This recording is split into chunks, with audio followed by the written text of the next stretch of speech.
And I think we're live. Hey guys, Sunday. I've been looking forward to this day all week. I hope you guys have been doing the same. How's everybody? All good?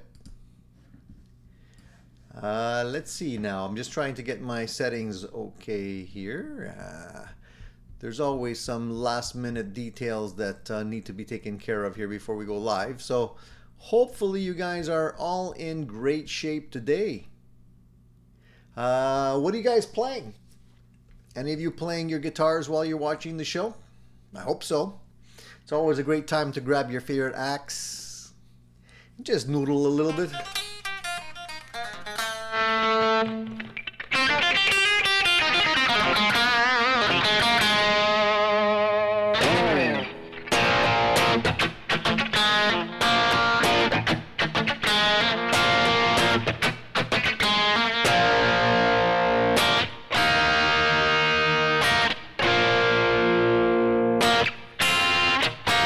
Hey, how's everybody? I hope you guys are ready for another Sunday show because, like I said, I've been looking forward to this show all week. It's been a crazy week for me, man. Very busy, running around like crazy, between work, recording videos, family things, guitars, all this kind of great stuff. Keeps me busy, but I'm glad you guys are all here today because we're going to have about an hour's worth of gear and guitar talk.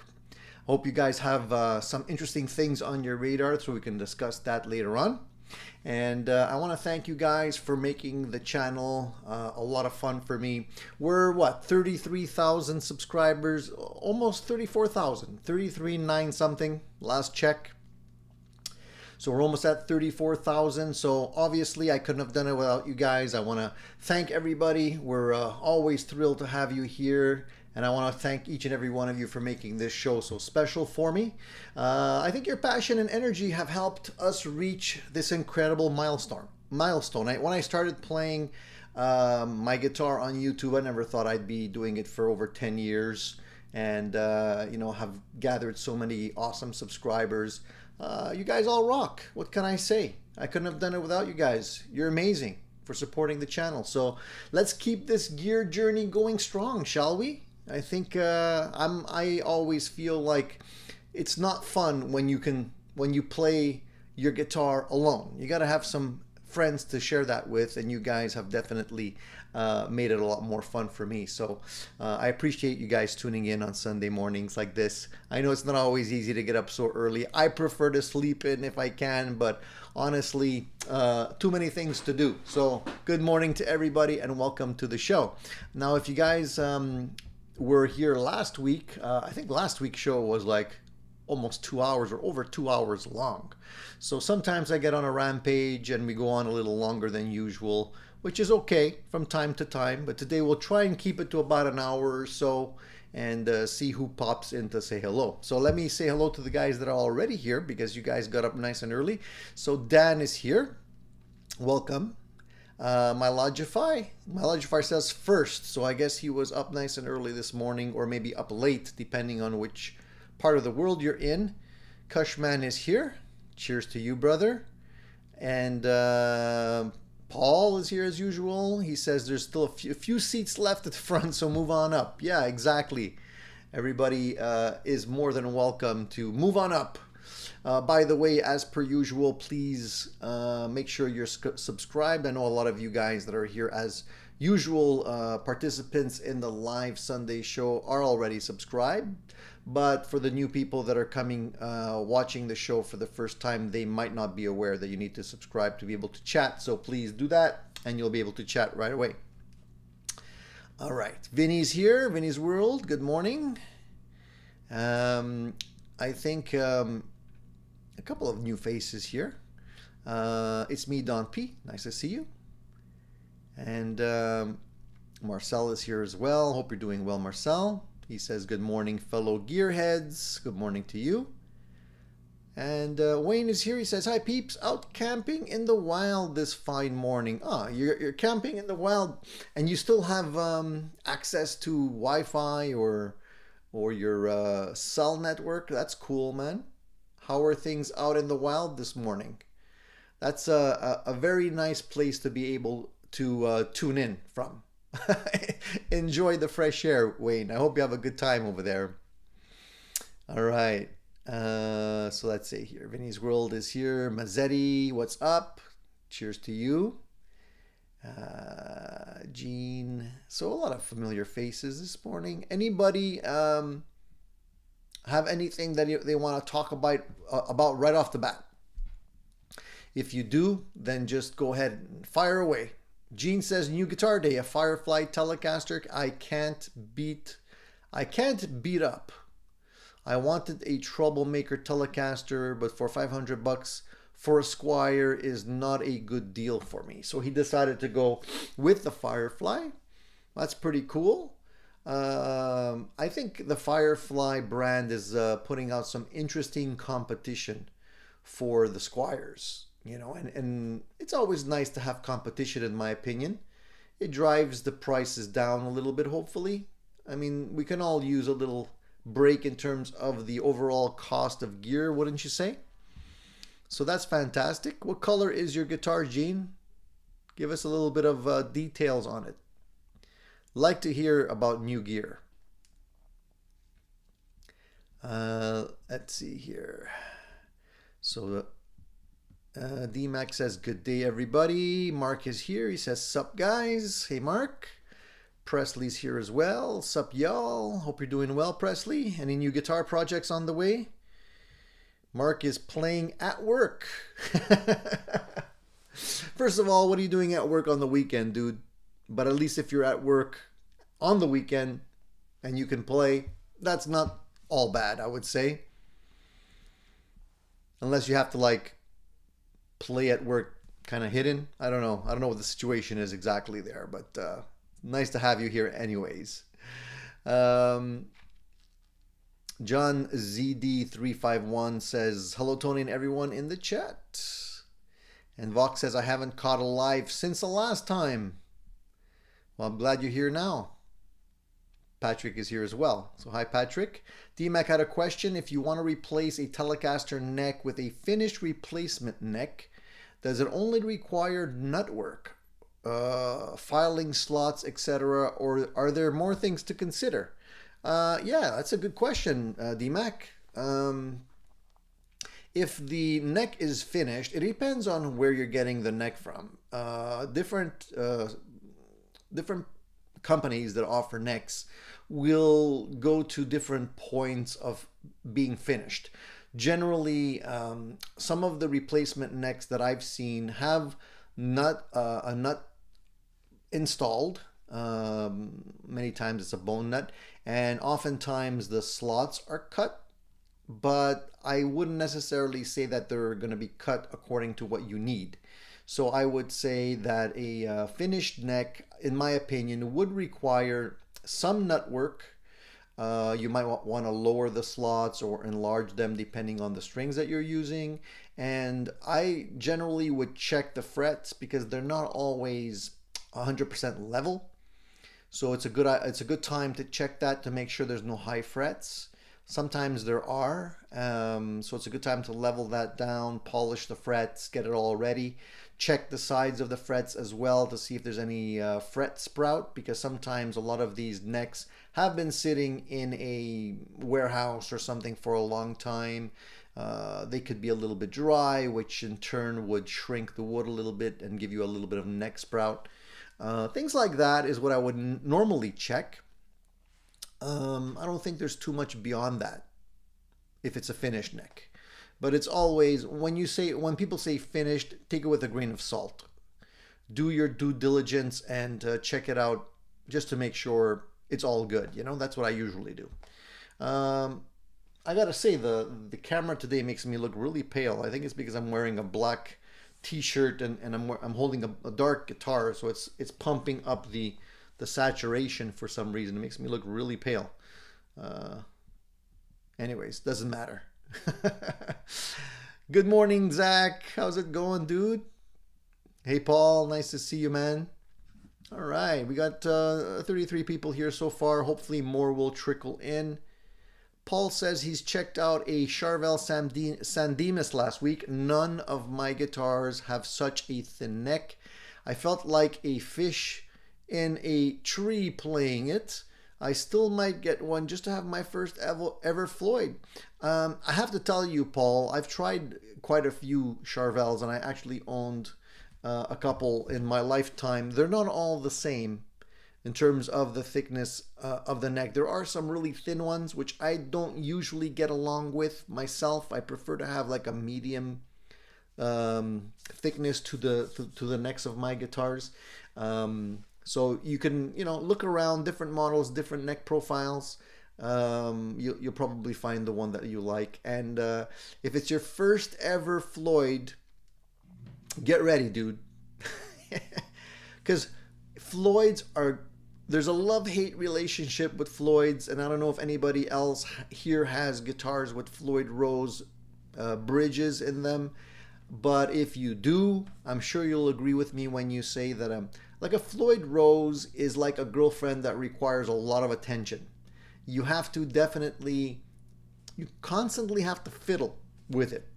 It's not always cut and dry unless you get really lucky and you get a good combination of a good quality Floyd that's installed properly, floating really nicely, everything's in balance. But it is a little bit of a pain. When it comes to changing strings, it's always a little bit more work. Tuning is always... People automatically think that Floyd Rose with locking nuts don't have tuning issues, which is not true. They definitely do. When you get them all balanced up, they're great. But the time in between adjustments is very short. Let's just leave it at that. And I think other people here might agree with me. Give me your feedback if you have a Floyd on your guitar and you're having a good time with it. Marcel also bought a Firefly Purple Bat Les Paul style, $200 Canadian, shipped to his door. So I guess those Firefly guitars are quite popular.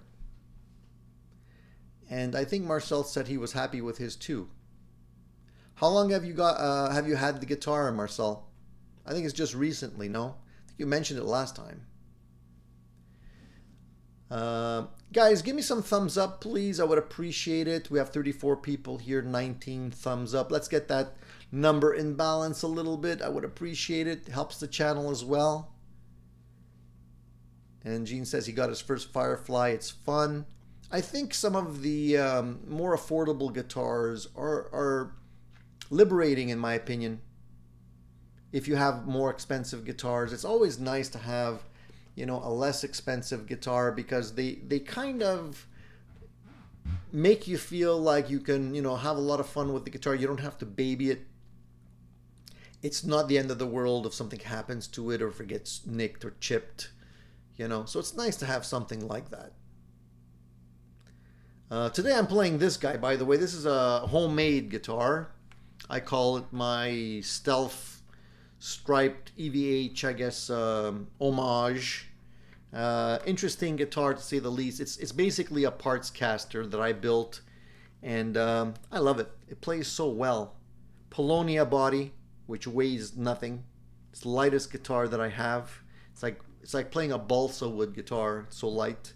I did the paint job myself. I wanted to do some stripes, so I did that. And the bridge is also kind of a homemade deal.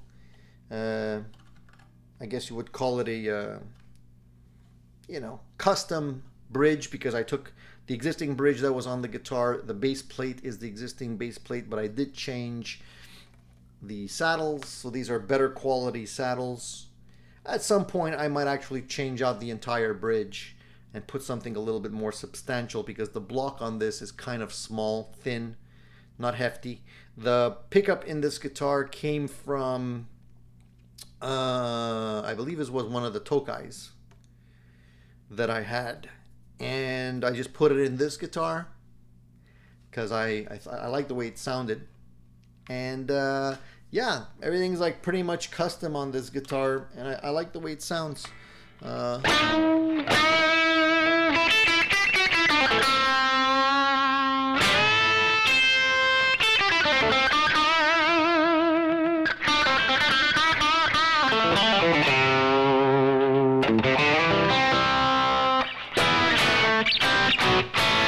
has just the right amount of bite to it, and sustain and all that. You know, it's a little bit of a hotter pickup, not extremely hot, but I think it sounds pretty good.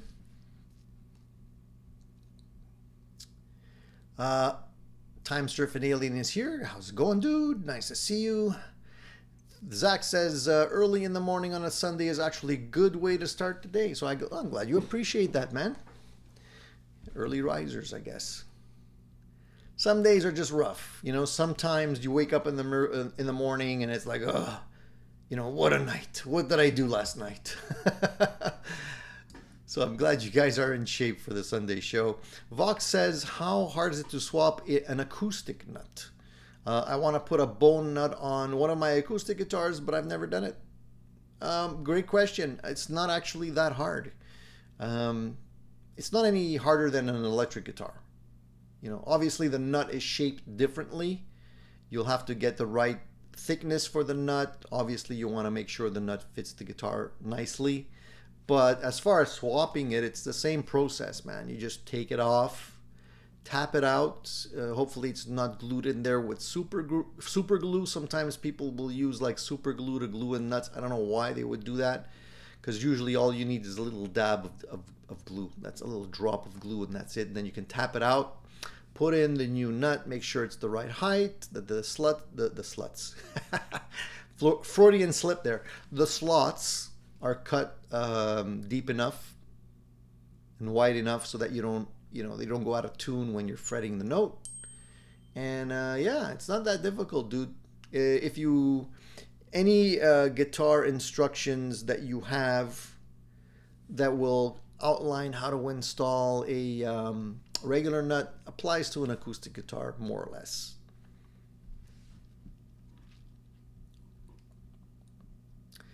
Mark says he bought a new Alvarez guitar, an acoustic guitar. That's fantastic, Mark. Hey, those are pretty good guitars. One of the first, and it's not always about me. I appreciate you guys buying new gear, and I'm happy for your new guitar, man. I just wanted to give you a little bit of information.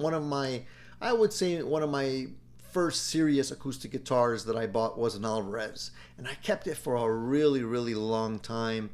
It was a great guitar. I ended up selling it when I bought I actually bought a Taylor after that, and then sold that guitar, and then bought a Martin, which I still have. But that Alvarez stuck with me for many, many years and had a great, really nice sound.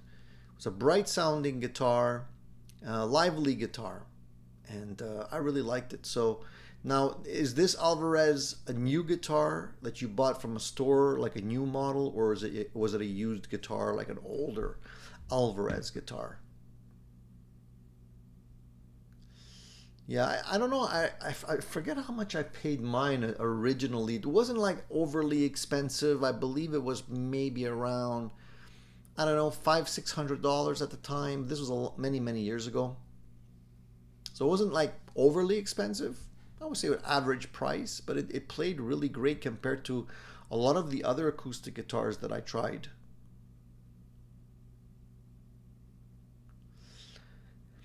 Marcel says, not hard, but make sure you use razor blade on the sides of the nut so you don't chip the headstock. Yes, that's actually a very good tip. Oh, I forgot to mention that.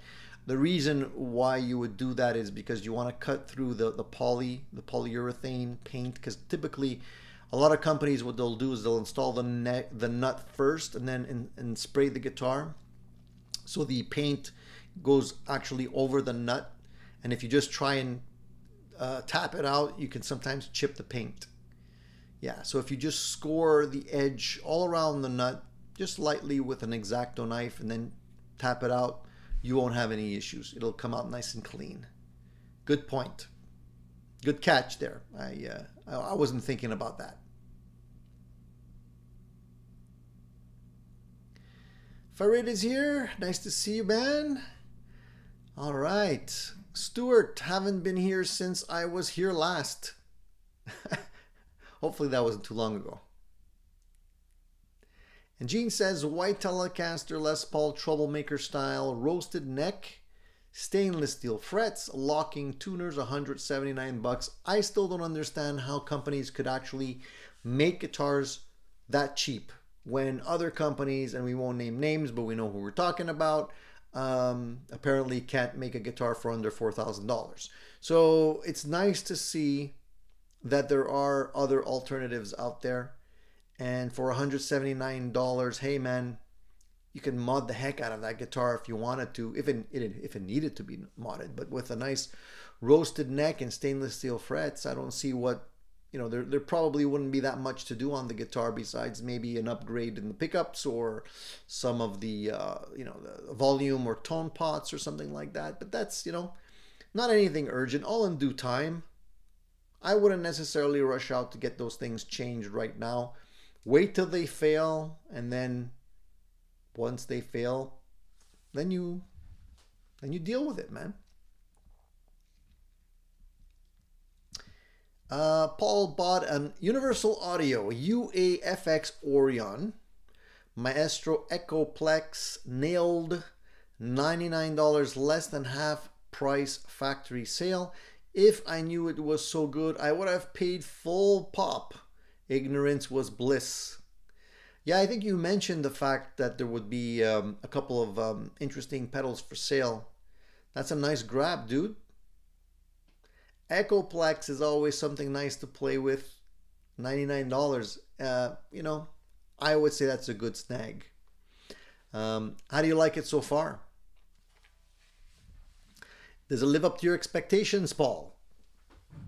Everybody needs an Echoplex in their life, I think.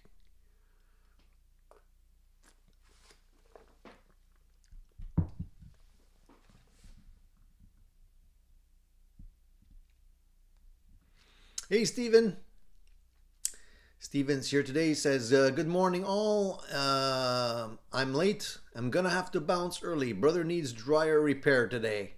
You got to help out your bro. No worries, dude. You can always catch the rerun. I'm sure, it's just as good. Just as tasty when you're watching the rerun. It's like warming up leftovers. They're still good. Sometimes they're better. Stuart says, I like my Floyd decked, no float. Is that considered cheating, Stuart? If it's decked, you guarantee that it's going to go back to pitch at least most of the time, right? But then you can't pull up and do those little squeals, which are fun to do sometimes. Gene says, I have 2 Floyd Rose Axes and I don't play them. Now, is that because of the Floyd Rose specifically, or you don't play them because you have better choices, better selection of guitars to play? Vinny says, my favorite Floyd moments. Spent 2 hours setting up, stretching strings, everything perfect. 15 minutes later, string breaks at the saddle. Yeah, that's one of the things that you have to learn how to deal with when you're dealing with Floyds, And sometimes what ends up happening is that, in my opinion, with the Floyd, since there's different types of Floyd Rose systems out there today, right? But typically, a lot of the older ones, you would have to snip the ball end and stick the end of the string underneath the little block that then gets tightened down to hold the string in place. There's that style. And then there are some newer ones where you can actually feed the ball end through the back of the unit, and it goes through the little adjustment blocks in the back. I kind of prefer those. I tell you why, because sometimes what ends up happening is if you don't really crank down those blocks to hold the strings in place, the strings tend to unravel, and you'll hear it because they sound like rubber bands. And it's a shame when you do all that and you try and get the guitar in tune, and then you crank it down, you think everything's really nice and tight and snug, and then you play your chord, after a couple of days you start hearing that rubber band sounding E string where it doesn't necessarily sound nice and crisp. You lose the top end. That's usually caused by that.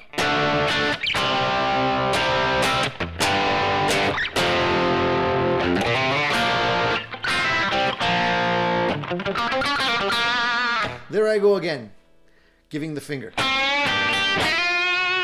It's a bad habit I have when I play guitar. My fingers usually go like that. I usually spread out my fingers like that. And I hate when I do that. I try to break that habit. That's a habit that I started way when I was young playing guitar.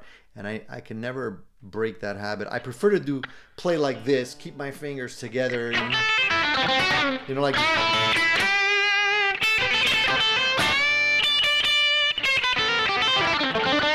But they tend to want to wander. They slowly...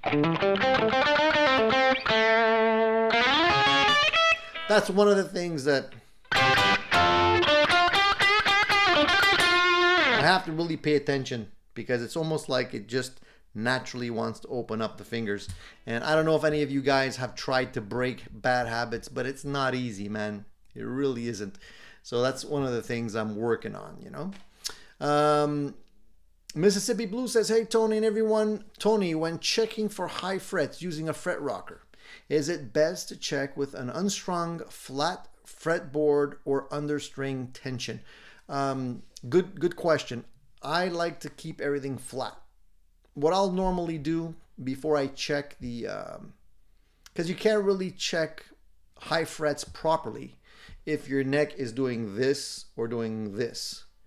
Right? So what you want to do is you want to get a straight edge that has notches in it. They sell them.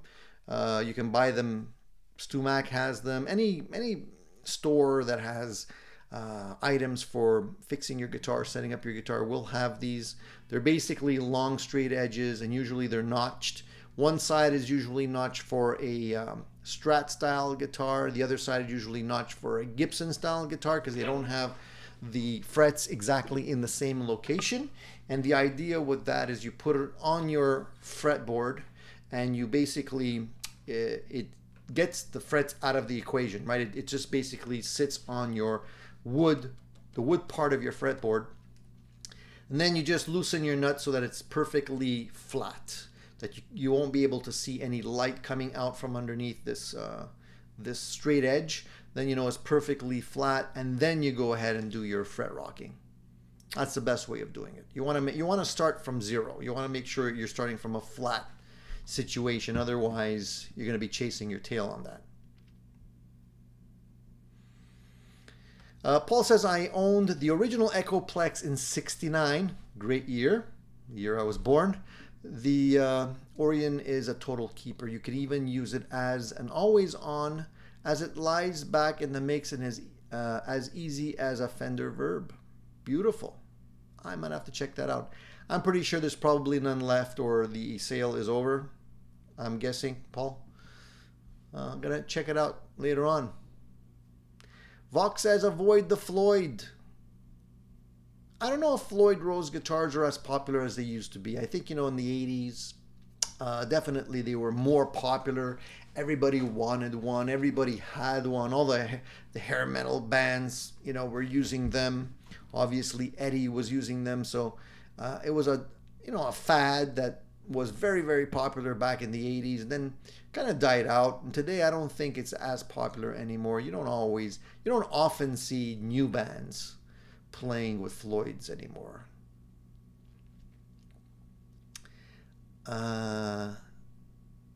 Daniel Scott is here. Hey, hi from Norwich, England. Hello. How's it going all the way down there? What are you guys doing in England? How are things there? Hopefully good. Mark's Gas Station is here. Good morning. Vox Guitar Rocks. Hello, England from Niagara Falls, Canada, eh? I haven't been to Niagara Falls in a while. Got to go back soon. Gene says, I play fingerstyle, so my pinky is anchored to the top of my guitar. Everybody has like little quirky things that they do when they play, and that's one of my things. And I like to play with my palm resting on the bridge. If I try to play with my fingers tucked in and floating over the strings, without touching the bridge or anchoring my hand down. It's very messy. I can't do that. I need to have something anchored. Anyways,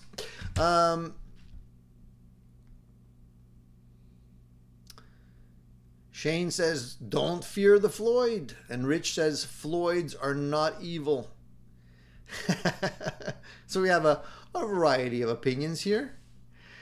19 Dub says, I'm addicted to drugs. It's kind of like guitars, all the different types and mods and such. So fun. Well, hey man, if you spend your money on drugs, you're spending less on guitars. I prefer to do the opposite. If I spend money on guitars, I have no money left for drugs. So D-Mac says, my first real guitar is as a teen was a Charvel with a Floyd. Didn't have a clue about it at first. Even changing a string baffled me. It was a labor of love. I remember back in the day, D-Mac, trying to figure out how to change a string or change the strings on a guitar that had a floating bridge. It was a head scratcher at first. You know, you put in the strings and you're like, yeah, I'm done. And then you look at your bridge and it's like sitting like this on your guitar, you know, or like this. And you're like, that doesn't seem right. But we learned over time, baby steps, you know. Daniel says, it's a sunny bank holiday in England.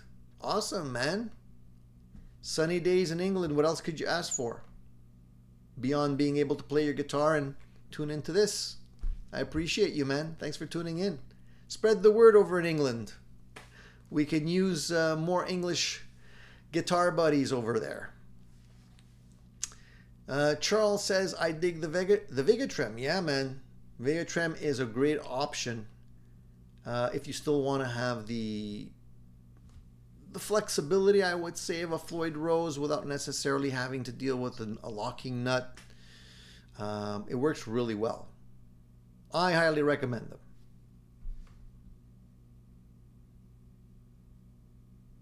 them. 19 Dub says, I'm kidding, of course. We know. No worries, dude. We don't judge. Everybody's welcome here. All right, there's 51 of you out there watching me today. I appreciate that. 34 thumbs up. Hey, you can't please everybody, right? I'm happy with that. Daniel says, I prefer Ibanez Edge trems to Floyd's. Yeah, they're slightly different. And I think overall Ibanez guitars haven't really stopped innovating. Like, they're always tweaking. Ever since I bought my first Ibanez guitar, which had a very rudimentary bridge, was nowhere near the Edge designs that they have right now on their guitars, which are quite sophisticated. Mine was very, very basic at the time. They were just starting to look at that. And throughout the years, almost every rendition of a new model of a guitar has some tweaks made to the bridge on the Ibanez guitars, and they're just amazing how much you can do with something like that. Like, they never stop. You think they've gotten to the point where they've done everything that they can do, and still they'll make a better one. It's crazy. But I would say the Ibanez Edge trems are probably the best in the business right now. They're very good and expensive. Rob says, only Noids use Floyds. Mark says, gear is my drug. And Paul says, Tony, I got the display model at my local Long and McQuaid. I see. Okay, that's why. Good, man. Hey, that's fantastic. I have no problems with display models. Especially for pedals. So what? So somebody clicked it once or twice. Big deal, right? I'd rather save the money.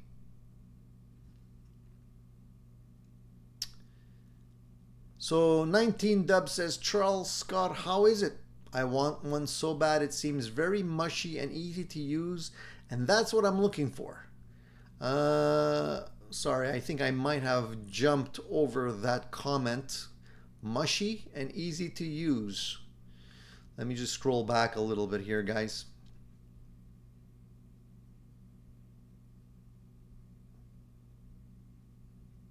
Sometimes I try and scroll forward to try and keep up with all the comments because I talk and then there's 40 comments that go by. And then I miss the stuff. So as I'm scrolling backwards here, I see Dewey7330. Hey, welcome, dude. He says, hey, Tony, I picked up a Boss Wazacraft chorus pedal yesterday. Very nice sounding pedal. Congrats, dude. Congratulations. Congratulations. Congratulations. How do you spell that? My lips have to catch up. You know, a lot of people are not necessarily hunting for chorus pedals. What style of music do you play, Dewey? I think you should have at least one chorus pedal. But I think that over time, chorus kind of fell out of favor. Back in the day with, you know, new age, new wave music, The Police, you know, bands like that, like Andy Summers was using a lot of like chorus on his sound, phase and modulation sounds and delays and all that kind of stuff.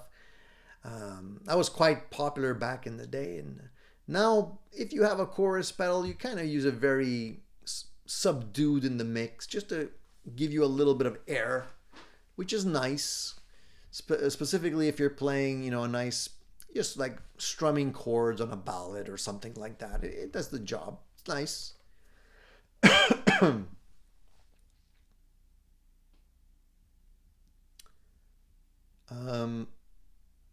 Gene says, my Firefly Telecaster has a Les Paul Tune-o-matic setup, so the neck is angled. All right, pretty sweet. Rick is here. Hey, Rick. All the way from Winterpeg. Hope it's still warm there. Hope you're psyched up for winter, dude. Because I'm not. And you're going to have it worse than I do. MFN says, hi Tony and all, I've wanted an acoustic but don't like playing thick-bodied guitars. Is a Fender acoustic, I can't even speak, dude. Acousticon, forget the answer. I know which guitar you're talking about. Oh man, talk about like, look, if you really don't like thick-bodied guitars, you know, I understand not everybody's comfortable with an acoustic. The Acoustasonic can be the answer, but it won't sound the same as a full-blown acoustic guitar. It's going to sound a little thin. Like you're not going to have as much of a full sound on it, you know. So to me, it's almost going to be like playing a semi-hollow body guitar. And the fact that those guitars do have a plastic back as opposed to wood also changes the tone a little bit. But yeah, I mean, if you really don't like thick guitars, that could be the answer. Give it a shot. You never know. Mark says the guitar wasn't expensive, but great. Like I said, dude, I think the Alvarez guitars, in my opinion anyway, are great bang for the buck. I don't think you could go wrong with that guitar.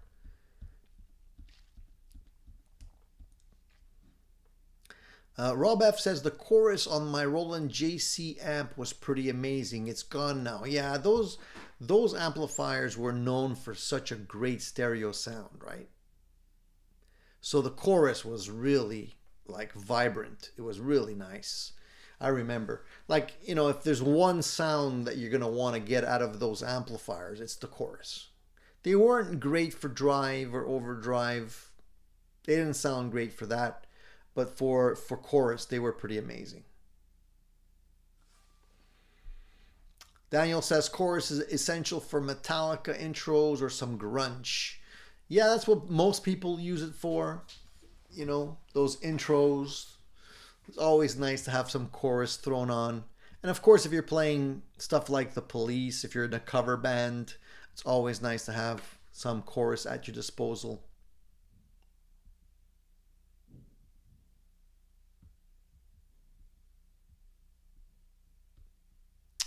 Charles says, watch Tony's video on the Vega Trem. It's freaking BA. Thanks, man. Yeah, I liked working with that. I still have it on my guitars. I actually have it on two of my guitars now. Both of my the Kramer Beretta Specials have the Vega Trem on them right now. And it's easy to install. Daniel says the main problem with Floyd Rose Trems are the licensed copies. However, these can be upgraded with new saddles and blocks. Yeah, to a certain degree, they can be made better. But oftentimes what ends up happening, in my opinion, is that, you know, by the time you end up changing the blocks and perhaps the locking mechanism and all that kind of stuff for a better version, you know, you're almost, with shipping and handling and everything else, you're almost, you know, you're not really saving that much. You should have maybe just bought the original one. You know, get them used or something.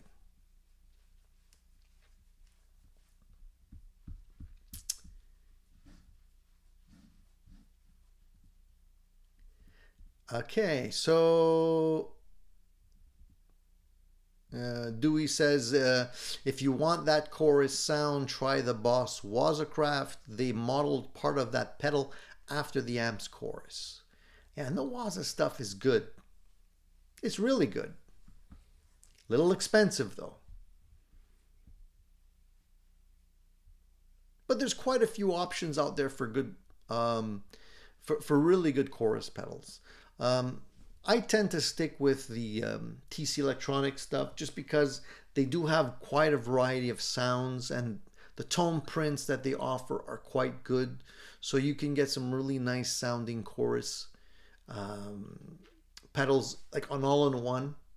You know, it's nice to have a selection of different types of sounds at your disposal, and they're not that expensive.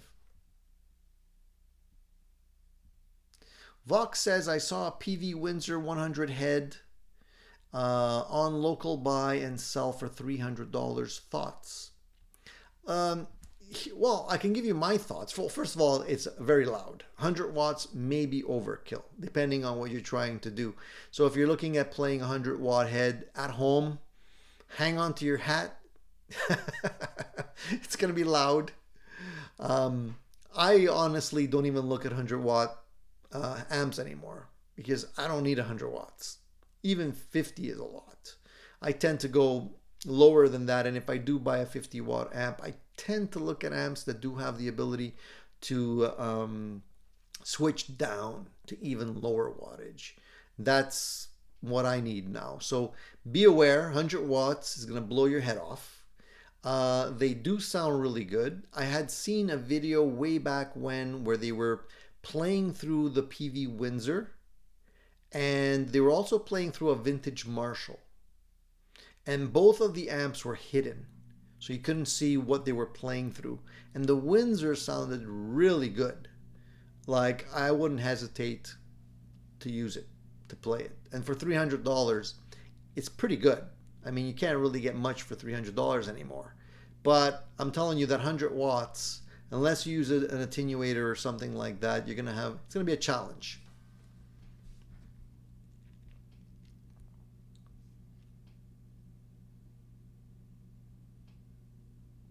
DMAX says, I stumbled into a tone last night using the vibrato effect in my Katana.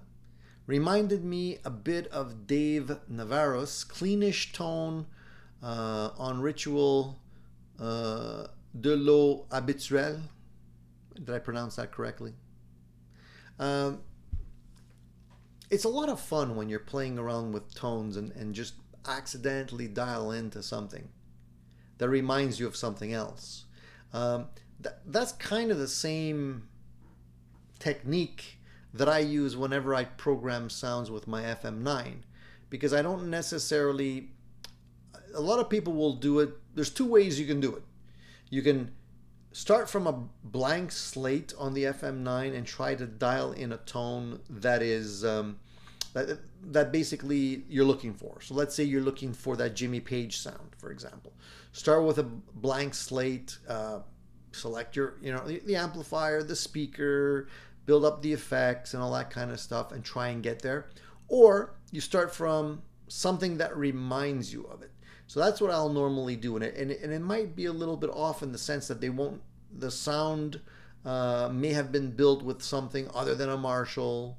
It might be something completely out of left field, but it sounds like or reminds me of a specific sound or a specific tone that I'm looking for.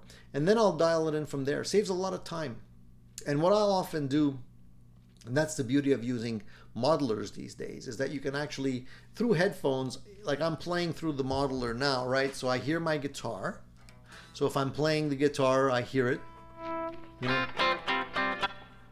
But when if I play something, let's say on Spotify or Apple Music or a YouTube video, I hear it through my headphones at the same time, so I can actually play and A/B the sound I'm trying to model with the actual recording.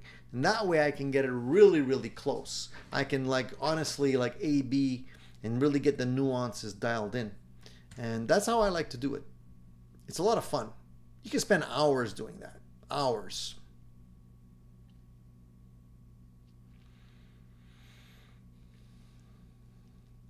Danielle says, I've heard that common chorus failure points on the JC amps was the solder points for the front panel chorus switch. Well, I don't know. I mean, I never really had an issue. I never actually owned the JC.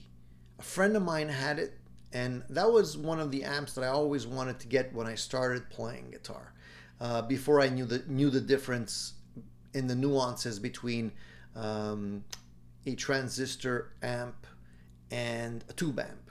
So back in the day, my friend's brother had one. I used to go over and jam with my friend who played drums, and I would mooch his brother's amplifier and play through it with my guitar. And it sounded wonderful. But I never actually owned one to be able to know what the failure points on it were. But I would assume that it would be that, because that's probably the only moving part on the amplifier was that switch on the front of the amplifier. So over time, I can see how that may fail.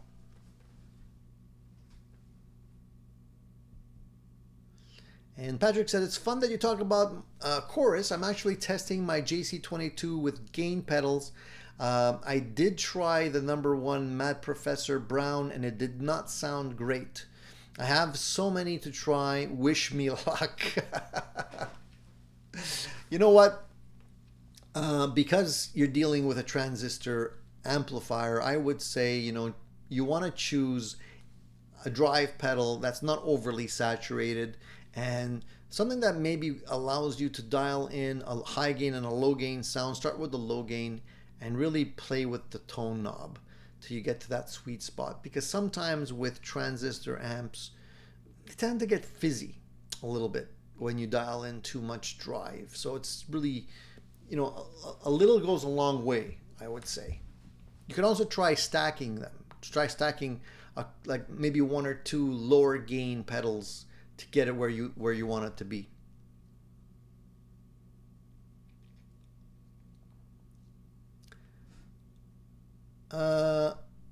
Alonzo says, hey, well, first of all, welcome, Alonzo. I think you're new. I haven't seen you here before. Tony, do you ever use multi-effects pedals such as Zoom to gig with? I find them too cumbersome to change voicings. I haven't used the Zoom one specifically, but I have used many multi-effects units over the years. And yeah, they're a little bit, I wouldn't say cumbersome. You got to do a lot of work behind the scenes to dial in your sounds properly, before you actually go to a gig, because then you're going to be messing around a lot on the spot, which is not what you want to do. The challenge, I think, is that you have to, the trick with multi-effects units when you're playing live is that you can't necessarily dial them in for the recorded sound, because when you play them in a live scenario, that's not the sound that you need. It won't cut through the mix. You know what I mean? You have to basically be able to work with the mid-tones quite a bit more, which will sound different at home, but when you actually play your sound with a band, it'll sound better. It's a tricky thing. And obviously, if you can play through the same speaker system that you're going to be playing through when you're playing live somewhere, will make things a lot easier. If you're going to be playing through a different system or going through the board or something like that, you're not going to be happy with the sound. When I use a multi-effects unit, I'll bring a powered speaker, like an FR speaker. I'll program the sounds while listening through that speaker, and I'll bring the speaker with me, so nothing changes in the signal chain, and that makes things a lot easier. Daniel says, my last 2 kit builds, I use Wilkinson Floyd Rose type trems. Good result at the price. After that, I try the Goto. Yeah, if you're trying to keep costs down, then yeah, Wilkinson's would probably be your best choice, because after that you're gonna get a lot more expensive. There's a lot of great trems out there, but they tend to get expensive really fast. So work your way up, figure out what works, and then stick with that. That's what I normally do.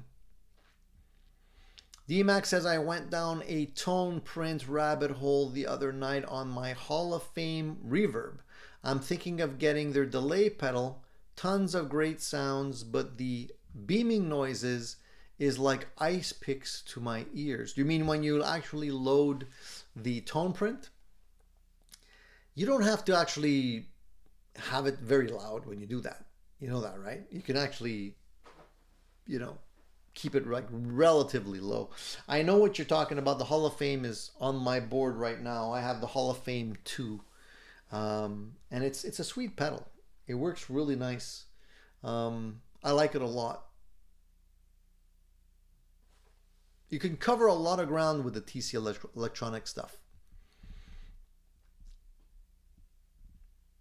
Rexomatic, nice to see you, man.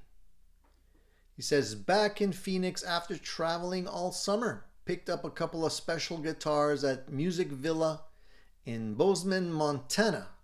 A Gibson SG Special P90s, an amazing Yamaha FS9R acoustic.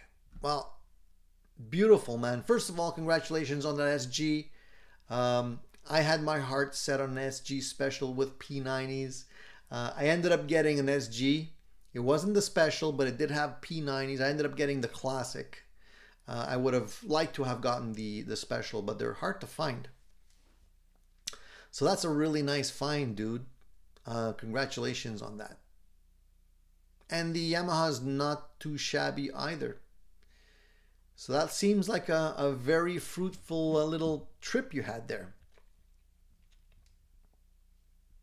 Are you guys, I hope most of you guys that are here today have already voted on the poll question. We do have a poll question that we normally post every Sunday.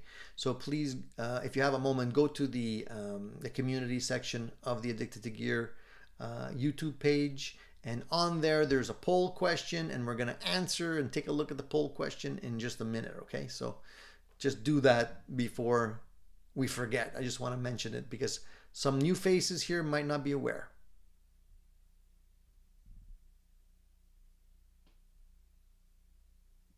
Patrick says, anyone has the TC Century noise gate? If yes, are you using presets or the stock one? I'm not using that one. I ended up getting a very inexpensive noise gate, but the Century from TC I think works pretty well. Maybe somebody else here can help you on that question. It's always a great idea to have a noise gate if you're going to be using a lot of pedals at the same time, especially if your power supply is not the best. Cheaper power supplies tend to introduce noise. The cables between the pedals tend to introduce noise. So if you're seeing a lot of, if you're hearing a lot of noise, a noise gate is definitely a worthwhile investment. And quite a few choices are available for that as well. Guitar Vacation says, "Sup, Uncle Tony, finally got to catch you live again. Hey man, it's been too long. Where you been?" We missed you, dude. Nice to have you back. Danielle says, "I often wonder about the JC22. Wonder if Roland played with the rating when they released the updated models. The JC22 weighs almost as much as the old JC55. And my friend that I mentioned earlier had the JC120, which was beautiful. Yeah, a very heavy amplifier. They haven't changed the styling on that much over the years. It still looks exactly the same."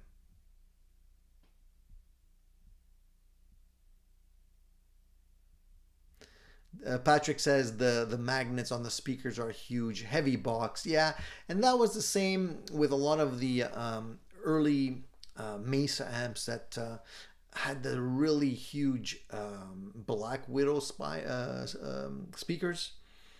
There were the magnets on those things were humongous. I remember my Mesa Mark III weighed a ton.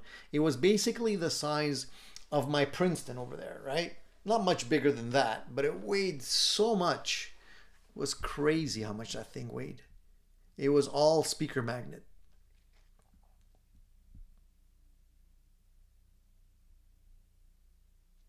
Marcel says, "What happened to all the cases to your right on the floor?" I did a little cleanup, Marcel. It was getting too cluttered in here. I need a little bit more space when I'm recording stuff, so I had to move that stuff out.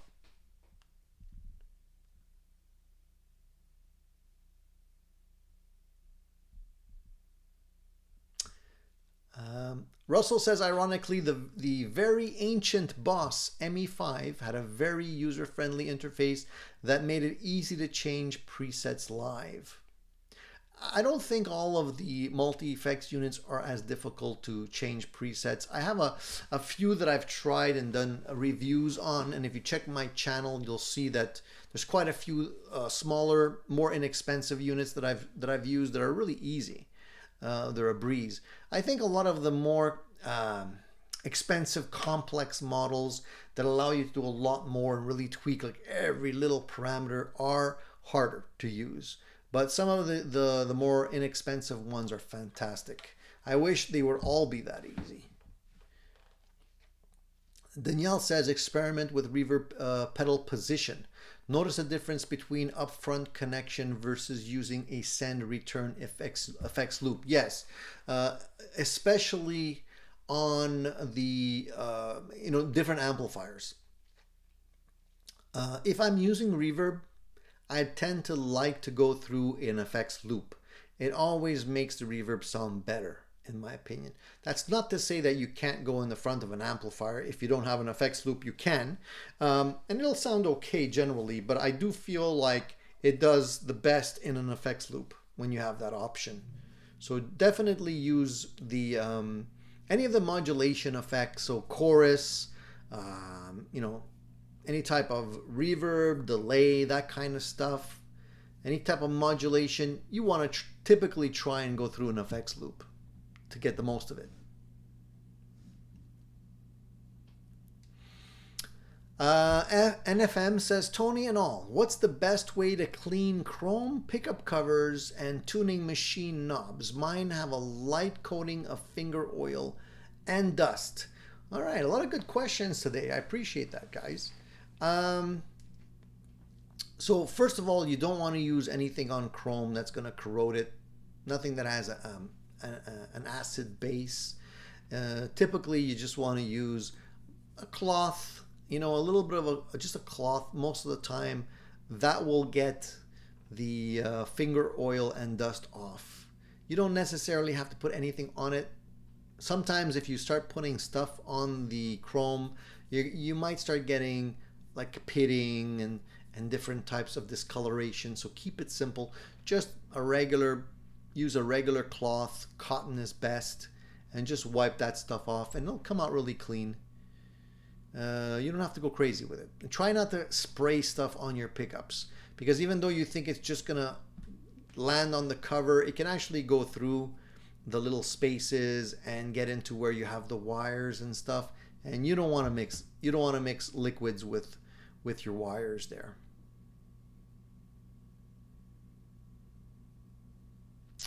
DMAX says, Tony, do you still use your head rush? The FR speaker. I've seen a good deal on a 1x8, but wondering if the larger 1x12 might be better, or go with the newer Fender FR that are designed like amplifiers. First of all, I do still have the head rush. I still use it on a regular basis.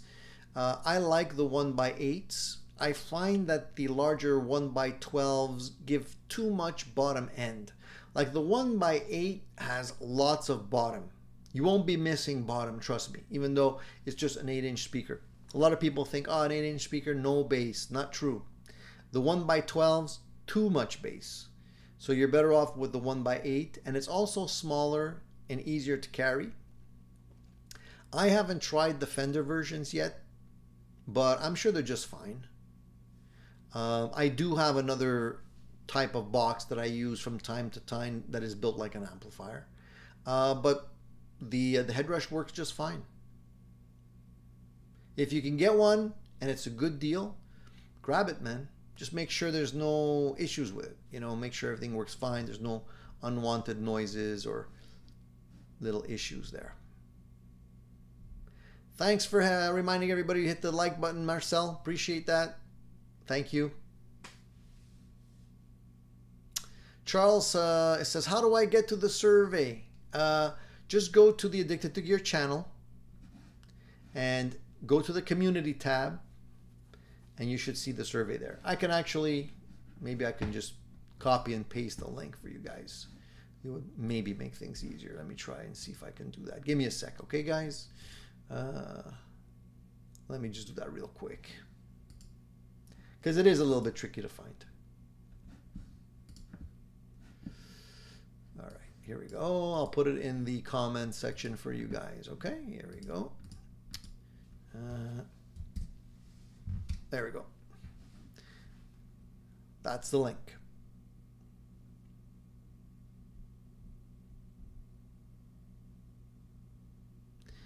Okay. Can pickup covers be replaced? I have a nasty scratch on a Telecaster pickup. Yeah, you can. The Telecaster pickups are covers are even easier than humbuckers, because all you got to do, if you take out the pickup, you'll see there's little metal tabs that are folded over. All you got to do is take a little screwdriver, unfold those tabs, take the cover off, and replace it with another one. Easy peasy. You can use Zippo lighter fluid to clean the pickup covers, but again, I wouldn't mess with it too much. If you're going to clean any kind of chrome, what I would suggest, if you do want to actually clean it with some kind of, you know, if you actually want to put something on it to clean it, you can get Neverdull. Neverdull comes in a little tin container, and it's basically a wadding, and it's probably lighter fluid that they put in there, because it smells like lighter fluid to me. But it's basically already prepared, and it's like wadding, so you just pull out a little bit of wadding and you can use it, and it usually does a really good job of cleaning any kind of metal. I use it to polish my frets sometimes, and it'll work fine on your pickup covers. Just don't go crazy with it too much. Yeah, I wouldn't necessarily use soapy water on my pickups, Marcel. That's a recipe for disaster. You really don't want to put anything wet on your pickups.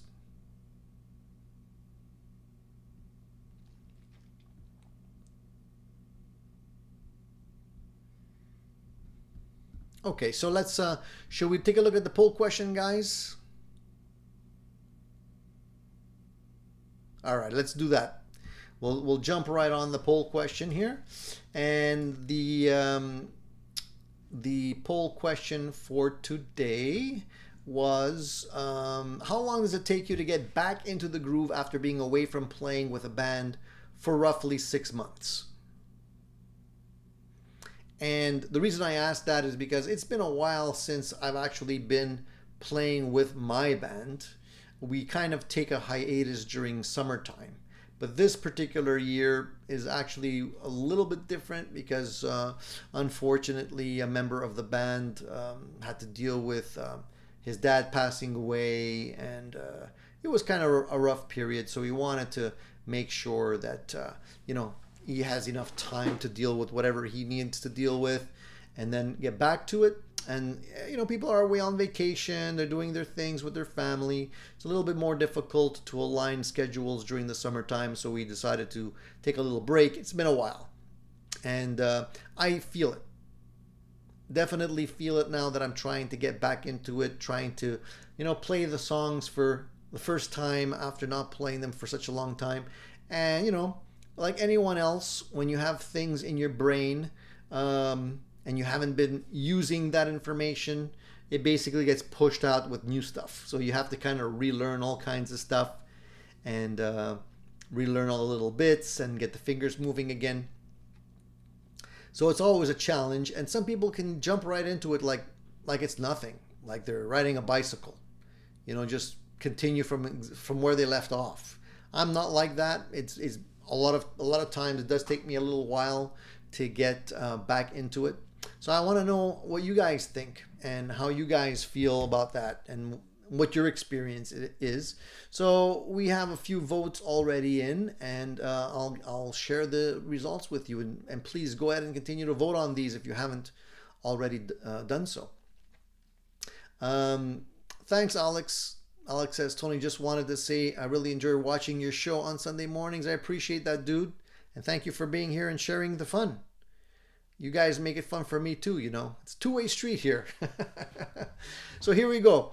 The poll question, the number one answer is 35% of you said just a few days, and you normally get back to it in no time. The second most popular answer is I'm not sure, it varies every time. I think the answer would be it depends on what kind of stuff you're playing, right? If you're playing basic tunes, 3-chord patterns and stuff like that, it's generally going to take you no time at all to get back into it. But if you're playing pretty complex stuff, if you're playing a variety of different tunes, it could vary quite a bit, The third most popular answer here is 2 to 3 weeks. It takes some effort to find my rhythm. I think that's actually pretty accurate. And then 15% of you said about a week. I need a little time to settle in. And the last most popular question at only 8%, a month or more. I need a lot of practice to get back on track. So I think, for me, if I think about it, I probably would need like about 3 weeks, probably, and that's because we do play a lot of songs. Like our repertoire is pretty big, pretty vast. I'm going to say we're probably at about 150 songs. And so to be able to actually spend enough time on each one to relearn them will take a couple of weeks. And then, to get the rhythm back with the band and everything, the groove back. Typically when we go back the first time around, everybody's so excited to get back into it that we spend, I would say, the majority of the time just freeballing it, just playing whatever, even though it's not necessarily on the list because we have all that pent up energy. And then slowly we settle back into the actual set list and start working on that again. So it does take a little bit of time. I think that's quite normal for most people. Rexomatic says, we started using a Yamaha 24 track recorder for rehearsing new songs, found it really helpful in exploring potential parts and directions. I like recording stuff. And I used to do that very often before. I have a little Tascam, little handheld recorder that you can put, on a little stand and basically load up with an SD card. And it's really helpful, at least for me, it was really helpful to be able to hear the rehearsal. Because a lot of times you think, you're in the moment.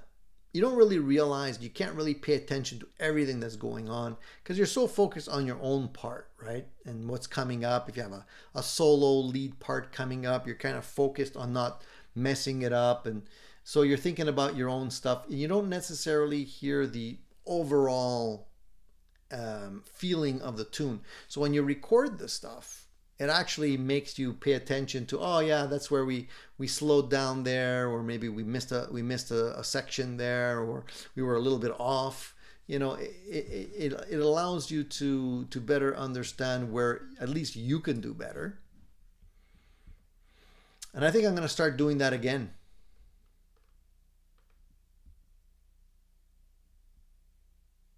And I agree with Gene too, a looper and playing with a drum track or a metronome absolutely helps.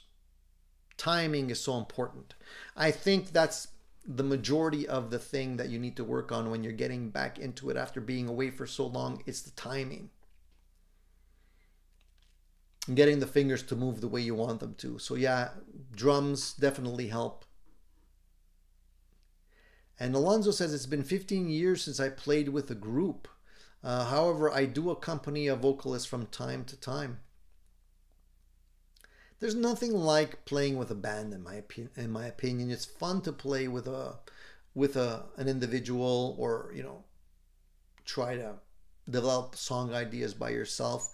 But the dynamics are so different when you play with a band, because when you're playing with a band, you got 4 or 5 people moving things in the same direction, yet everything's in flux. So you never know where you're going to end up. And what ends up happening is it's like a train. The momentum starts and you got to go with it. You can't necessarily stop. You got to just keep up. Try and keep up and make it sound good. So it's a very different way of approaching playing a song.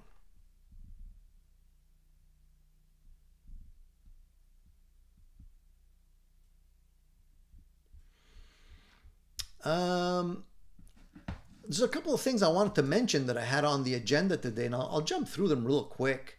You guys must or may have heard that the Black Crowes are canceling their upcoming concert.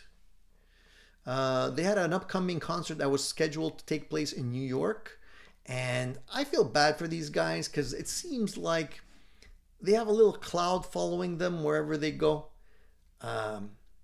So they were supposed to be playing in New York, and it was supposed to happen, I think, on the 2nd of January, if I'm not mistaken. So, but unfortunately, they were supposed to be supporting the Aerosmith tour, and now that everybody has heard the news that Aerosmith is basically no more, they're going to be canceling that show as well. So it's a little bit sad, and I feel like the Black Crowes, unfortunately, throughout their career have often gotten the bum rush, with situations like that where they were, scheduled for things to happen and it kind of fell through. So it just goes to show how one thing leads to another. When one band bites the dust, it does affect other people as well. So if you had any tickets to see that concert, well, hopefully you'll be able to get your refund. On another note, and something I did want to mention also, is I'm amazed how bands are still managing to get their classic albums and classic songs back on the charts. Because I recently read that Queen is back on they're back number 1 for album sales, and they recently released a compilation album, a best of, and it's back on the charts and it hit number 1. So these guys, after so many years, are still cashing in on the classic tunes that everybody, you know, has heard a million times. And it's funny because their catalog is considered one of the most valuable in the industry, so much so that they recently sold their catalog for more than $1 billion. That's a billion with a B, which is crazy.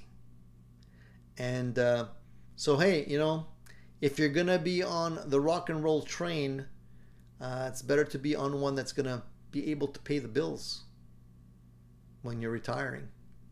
$1 billion could buy a lot of interesting stuff.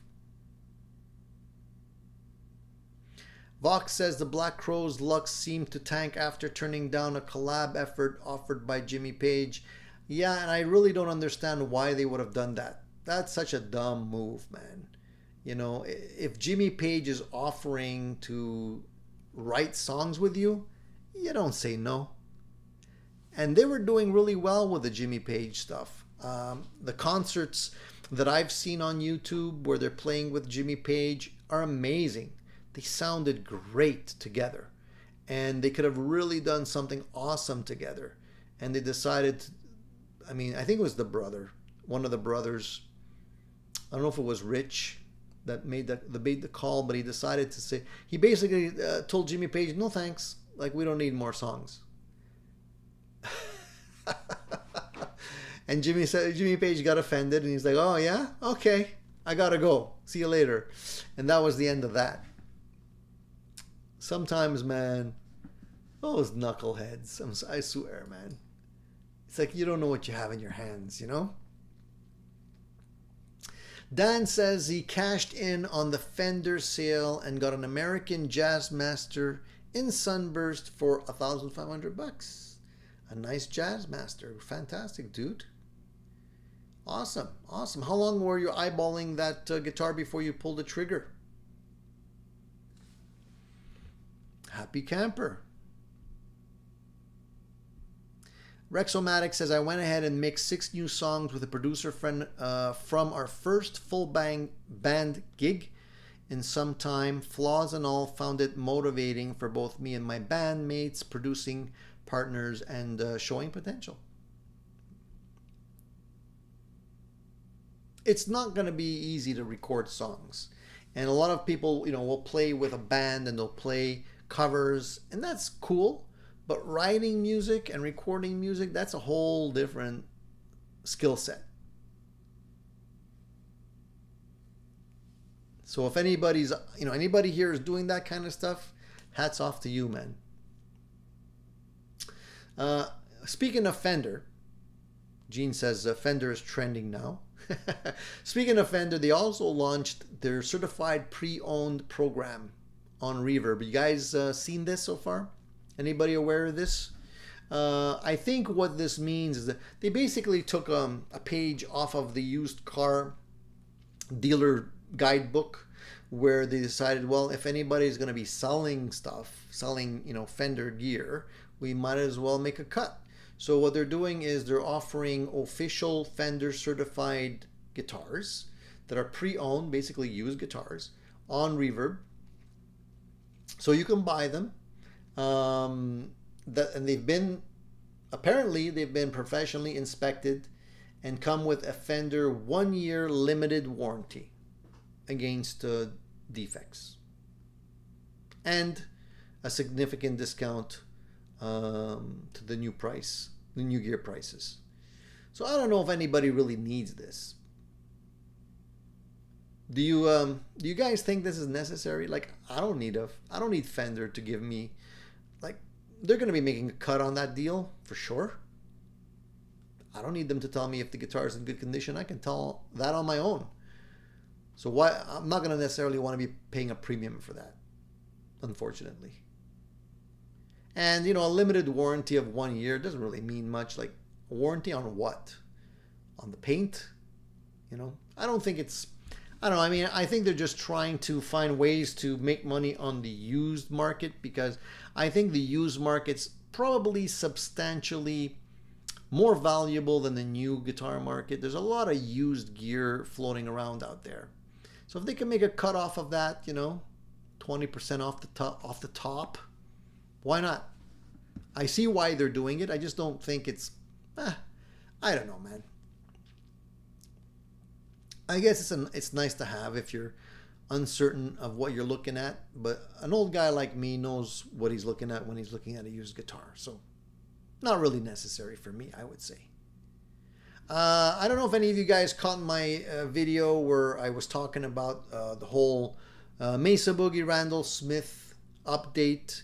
There was a lot of people talking about how, Randall was fired, and I don't know if he was fired. Honestly, I think the whole acquisition deal usually, from the experience that I've had in my life, is usually includes an exit strategy. So you have the existing owner, CEO, or what have you, and a company comes in and buys your company. They're not going to keep you on forever. That's rarely the case. So what they're going to end up doing is keep you on for 3, 4, 5 years, just during the transition, to make sure it's smooth, make sure there's no bumps along the way, people don't freak out. Because if a company loses their guiding light, and in this case it is Randall, they tend to freak out, right? And people scurry away and get nervous and say, I better find myself another job, So that's, I think, what happened overall at Mesa Boogie. But it still remains to be seen what's going to happen overall moving forward, and what's going to happen with the products coming out of Mesa after this. Since, the guiding light is now suddenly going to be the people over at Gibson. And are they going to have the same overall ideas of what Mesa Boogie should be? I'm not sure. We'll have to find out. But it's going to be interesting.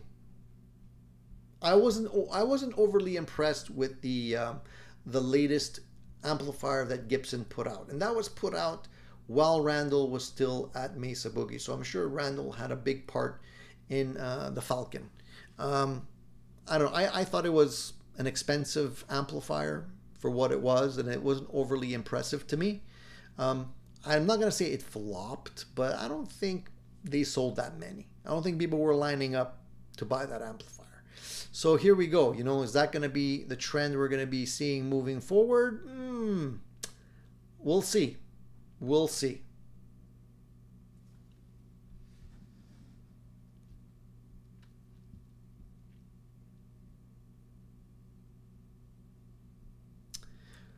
Mazzetti said, I didn't see anything at a great price. I think we were talking about the Fender stuff. I don't think you're going to see great prices.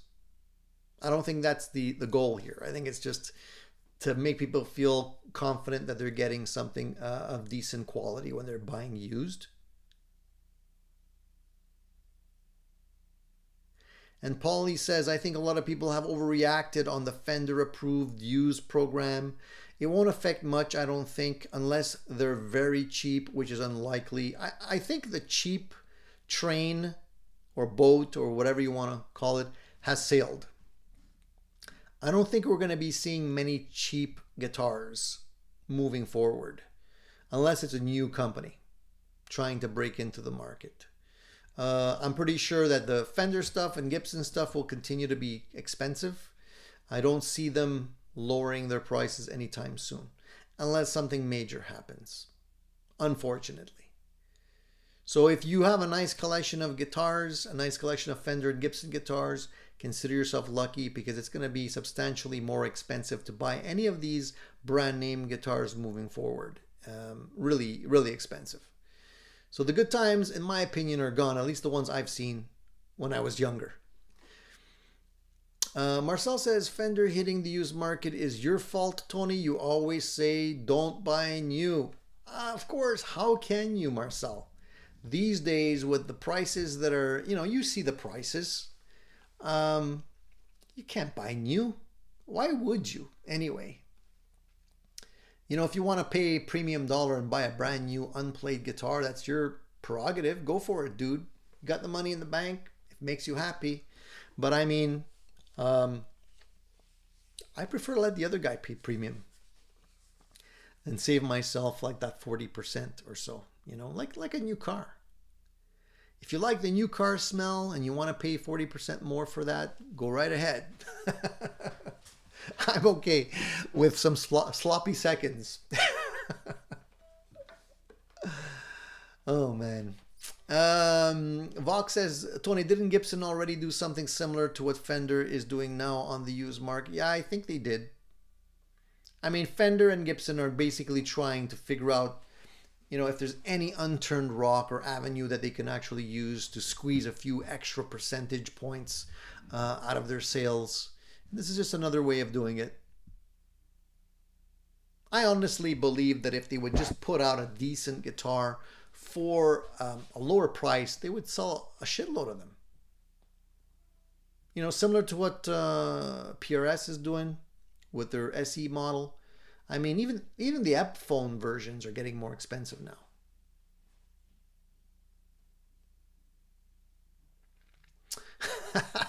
Rob says, one that had a price drop was pretty ugly. Looked like the color of garbanzo beans. Yeah, man.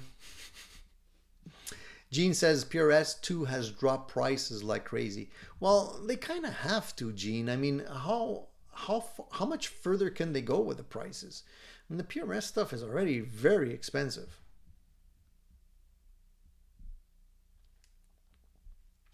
Vinny's World says, I almost think even if they just keep reissuing the existing lineup, they can milk the Mesa name for a long time. That being said, the Mark 7 is an amazing amp, but super expensive.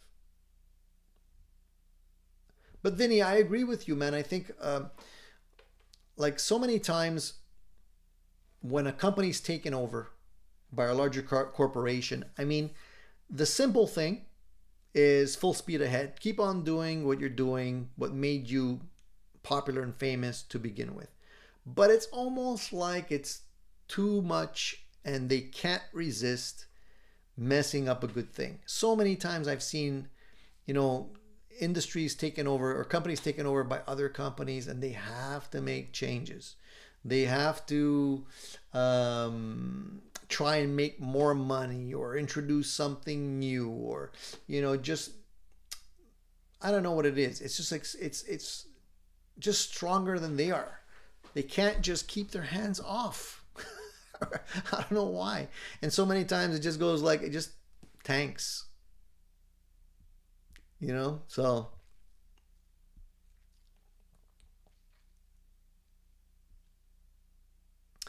the existing Mesa side will probably get sued by Gibson for continuing to make its own designs now, eh? Amp authentic. That would be funny. I would be. It would be pretty interesting if Gibson decides to use Mesa to go after the Marshall market. You know, try and maybe put out an amplifier that would kind of do the Marshall thing. You know, I wouldn't put it past them to try that. Mazzetti said, hey Tony, I found a Godin electric guitar. You might like. Check out the Freeway. Better styling than the current lineup. Got one at Guitar Center for $400 with upgraded Seymour Duncan pickups and Fender locking tuners. I'll take a look at it. I'm pretty sure I know which one that is, the Freeway. I'm going to take a look right now. Why not? Like I said, I've never really gone crazy over the Godin guitars. But I know what you're talking about. It's the one that looks like the Strat, right? Yeah. It's a nice guitar. It's not an ugly guitar. But I got my Strats, and it's basically a Super Strat, so... But it's a sweet looking guitar. Yeah, it's nice for $400. Not too shabby at all. I'll share it with you guys if you want to see what it looks like here. This is the Freeway Classic. Now, I don't know if you're talking about the classic or another one, but this was a nice looking guitar. Nice wood grain on this thing. So yeah, nice guitar. $400. Can't complain. Very sweet.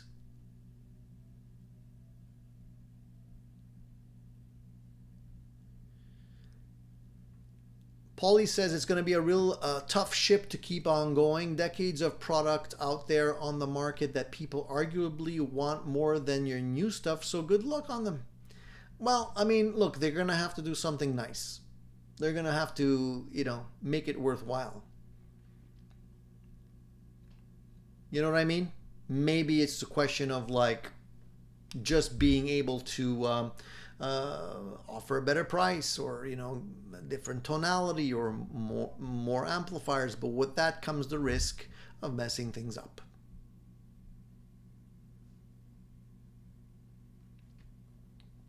Danielle said, last time I looked, there were a lot of reasonable priced Eastman E10 OM mahogany guitars on Reverb and very few E20 OM rosewood. Did make me wonder if people are starting to hoard rosewood. I mean, I love rosewood, Danielle. If I can grab a rosewood guitar, I like them. I try and grab them as much as I can. I don't know if they're hoarding. Maybe it's just preference in terms of look. I wouldn't jump to conclusions that quickly. I think it's just a question of looks. Max says, hey guys, I'm going to get another EVH Wolfgang Special and one Harley Benton JA80cc. The Wolfgang stuff is awesome, dude. I really enjoyed my Wolfgang that I had for a while there. The JA80s are nice too. I mean, a good selection of guitars there. I think you can't go wrong with both of those. You have pretty much your bases covered. Oh, you want to relic the Harley Benton? Okay, all right, that's cool. Interesting project. Mazzetti says he's got the Freeway with the EMGs on it. It's a nice looking guitar, man. I can't argue with that. If I had to select a Godin, it would probably be that one.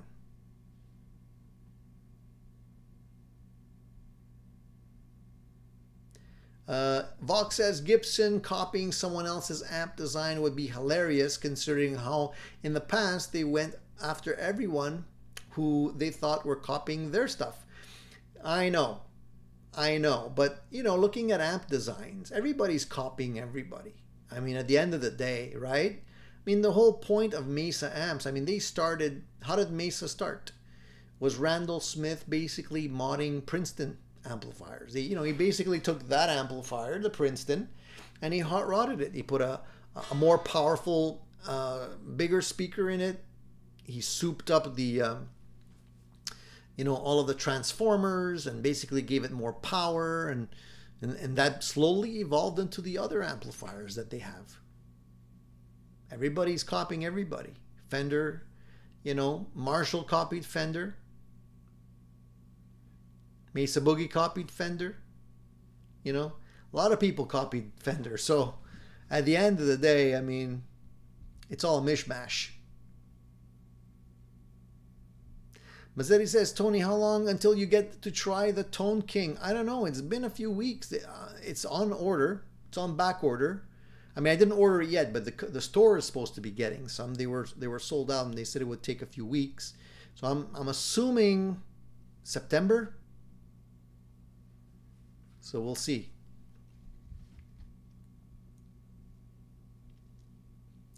JP says, is Gretsch still in business? Yeah, they're still making guitars.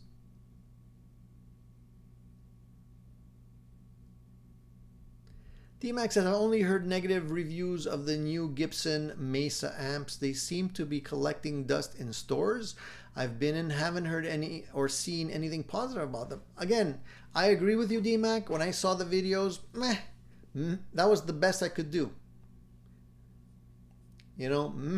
Was like the my opinion. I didn't necessarily see value in buying an amplifier like that unless you're a die-hard fan of, you know, vintage style Gibson amplifiers. They're trying to revive something that I don't think was that popular back in the day either. So they're gonna have to try a little harder than that. Some people are even accusing Randall of copying Soldano. Maybe. I mean, possibly on their higher gain models. I mean, if you want an amplifier that's going to sound like a Marshall, you're going to have to, at some point, you know, piggyback on that Marshall circuit. Even if it's not going to be 100%, it's going to have to be influenced. I mean, you look at the stuff that Dave Friedman is doing, it's heavily based on the Marshall stuff. Soldano, I would say, where did he get his original?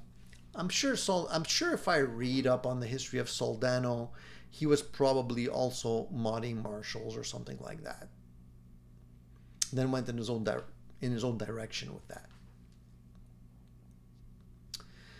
So Gene says, last week I snapped a neck bolt in a Telecaster. Tony's advice helped me remove it in 2 minutes. I'm glad that it worked out for you, Gene. My little trick, my little tube trick. I guess all's well that ends well. Just pass it on, you know. If anybody else gets an issue like that, just share the knowledge and tell them I got this from Tony. I'm glad it helped, man. It's really a sucky situation when that happens. It hasn't happened to me often, at least not in the neck, but it has happened in the string tees because of those screws are so small. It's always a pain. So it's great to have that little trick in your toolbox.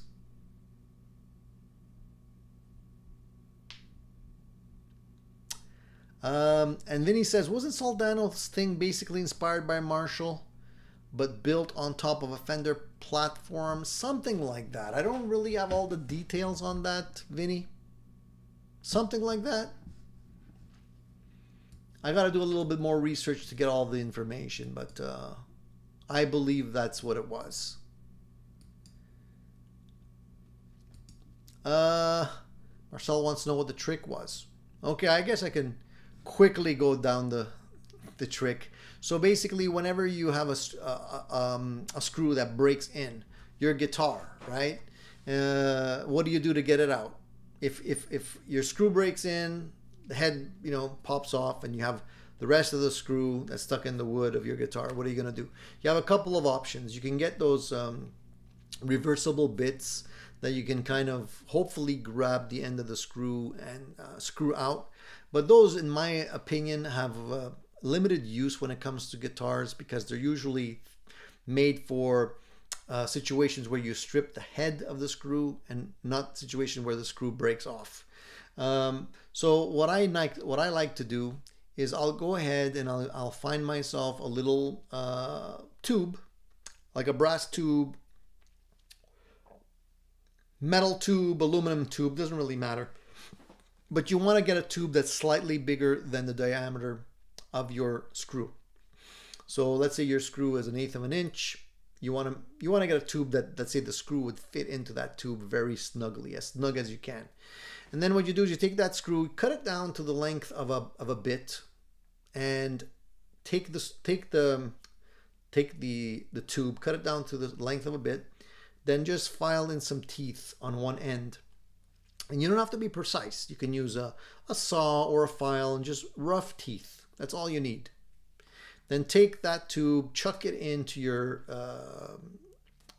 drill, and then just go into the top of that screw, just basically over the screw as close as you can, and just basically drill right into it. And then you'll be able to pull out the screw and a little bit of wood. That's the goal. And then you will end up with a screw hole that's a little bit bigger. But in the case of a neck screw, no biggie, because you can just drill the rest of the holes slightly bigger and they'll match. And once you put the neck plate in there, you won't be able to see the difference.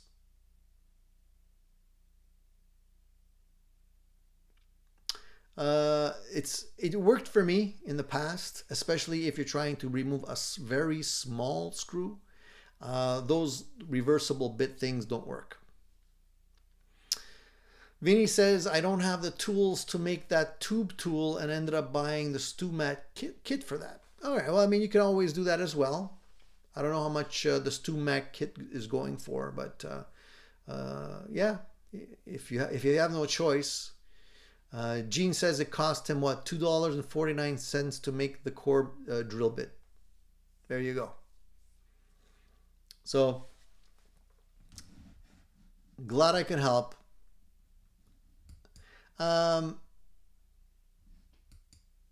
Oh, by the way, I had some interesting news to share with you guys. I almost forgot.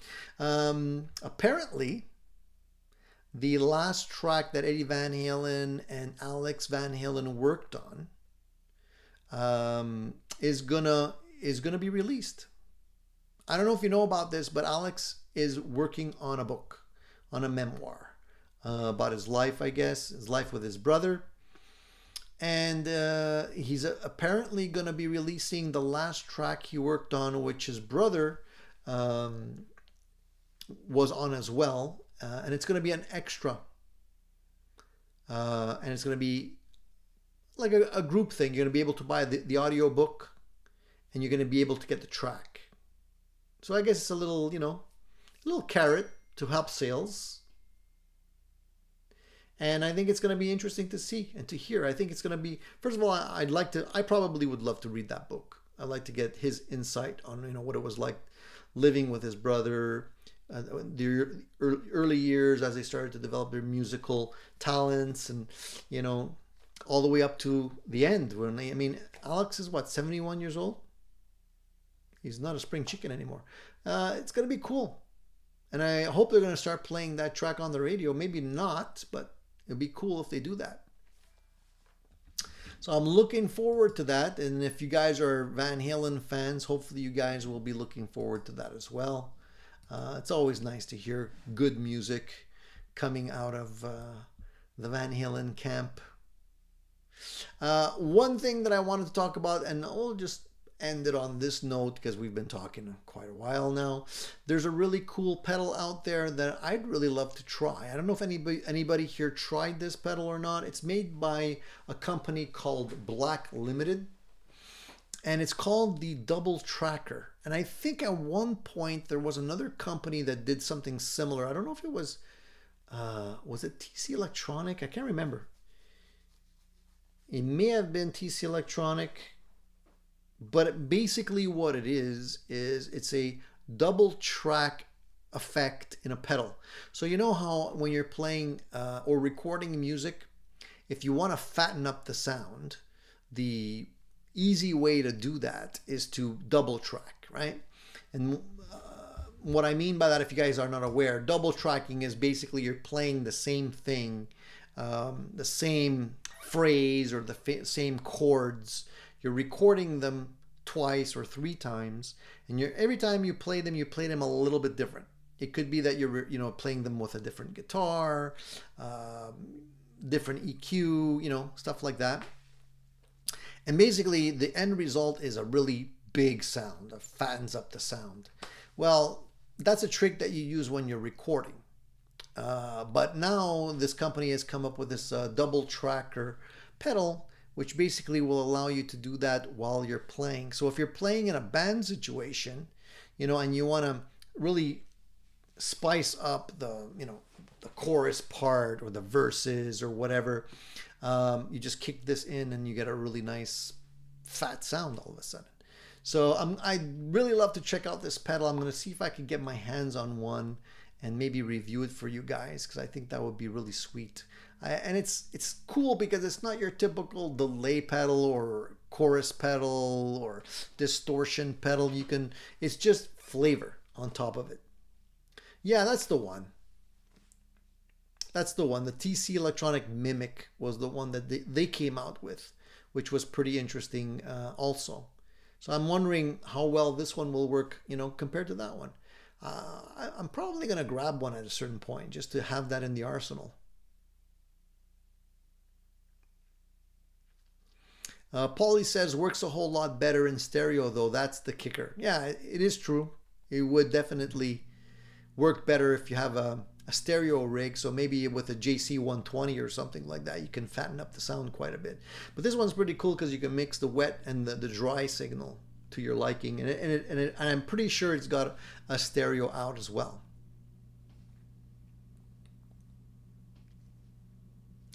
Orion Quest wants to know what your favorite EQ pedal is. It's probably the cheapest one I can get my hands on. I never really spent a lot of money on EQ pedals, to be honest. Last week I did show you, I did actually go over my pedal board. So if you didn't see last week's show, I went over all of the pedals on my board. And basically the EQ pedal that I currently have on my pedal board is a Joyo, which is a very inexpensive EQ pedal. That's basically a clone of the MXR 5-band EQ.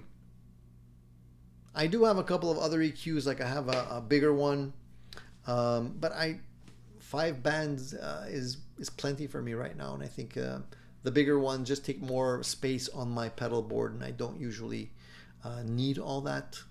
So I'm happy with the Joyo. And as I always said, when it breaks, I'll buy a better one. And then I've had it for years, never broke. So, you know, I like to use the strategy, if it ain't broke, don't fix it. So I'm just waiting at this stage.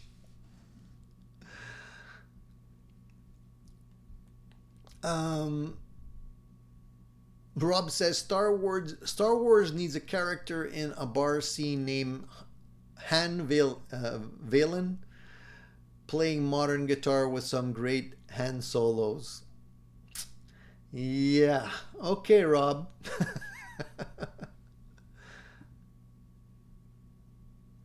And D-Max says, I think Norm is only open certain days a week, but still open.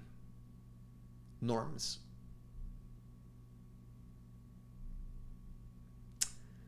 How's the noise, says Orion. It's fine. I've tried the MXR and I've tried mine. I can't really hear much of a difference when it comes to the noise floor. Works just as well, in my opinion.